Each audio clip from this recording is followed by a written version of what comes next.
как тема сегодняшнего митинга это значит, за социальную справедливость, хотелось бы сказать несколько слов о том, что же все-таки такое эта самая социальная справедливость.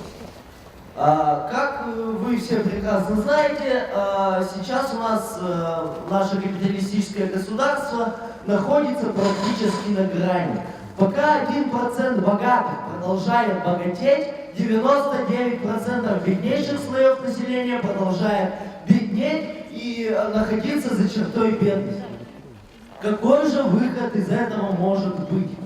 Конечно, можно говорить о том, что эта власть дала нам, так сказать, некую возможность выбрать нового президента, который придет и все исправит, даст и власть рабочим, и землю крестьянам, и власть советам, и все у нас будет замечательно. Но, товарищи, ни в одной стране мира никогда приходящий к власти король или президент единолично не устанавливал никакую социальную справедливость.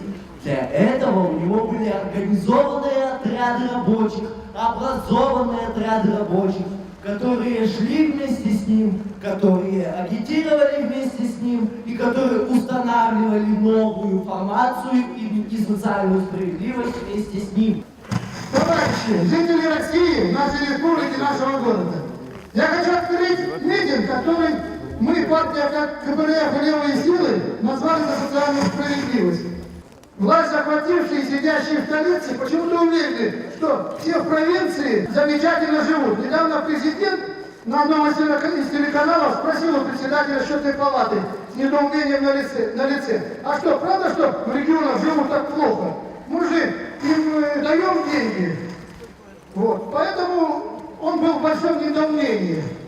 Если на замену плитки в Москве выделяют 90 миллиардов, то у нас весь бюджет нашей республики составляет 66 миллиардов, а других областей России того меньше.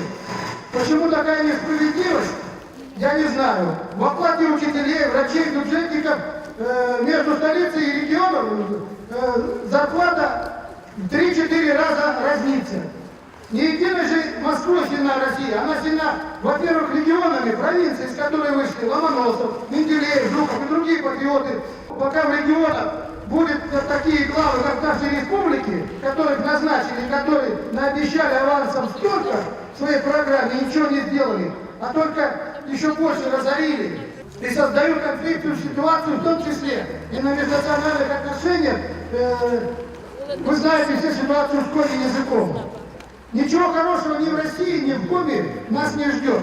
Непонятно, почему люди, живущие на севере, получают меньшую зарплатную пенсию, чем в южных регионах. Почему правительство Республики Коми не хочет решать вопрос о перезаключении кабальных договоров с частными компаниями, которые грабят и убивают ее экономику и экологию. Наш город, вы все знаете, на начало 90-х годов был индустриальным городом, да и сельскохозяйственным тоже. Было 38 госпредприятий, не считая кооперативов и индивидуальщиков. Были совхозы, Утай, Извоинский и другие сельхозпредприятия. Все разорили, все разрушили, а нынешние власти и местные республиканские рапортуют, что у нас все хорошо. Такое впечатление, что на разных уровнях сидят зомби, лишь бы отчитаться. К сожалению, осматривая чуть-чуть назад, на прошедшие годы, я помню свою бабушку, которая уходила с достойной пенсии 130 рублей, хотя была простой медсестрой. Я помню деда, который уходил тоже с достойной пенсией. Но смотрите, что происходит сегодня. Сегодня существует эта социальная справедливость или ее нет? Сегодня человек рабочий и человек, который не работал, получает фактически одну и ту же пенсию. Я могу привести пример мою жену, которая проработала все время, вырастив еще двоих детей, и получила пенсию всего лишь 8200 рублей на севере. И других людей, которые не работали совершенно, и получили 6,5, и плюс добавка северных тоже 8000 рублей.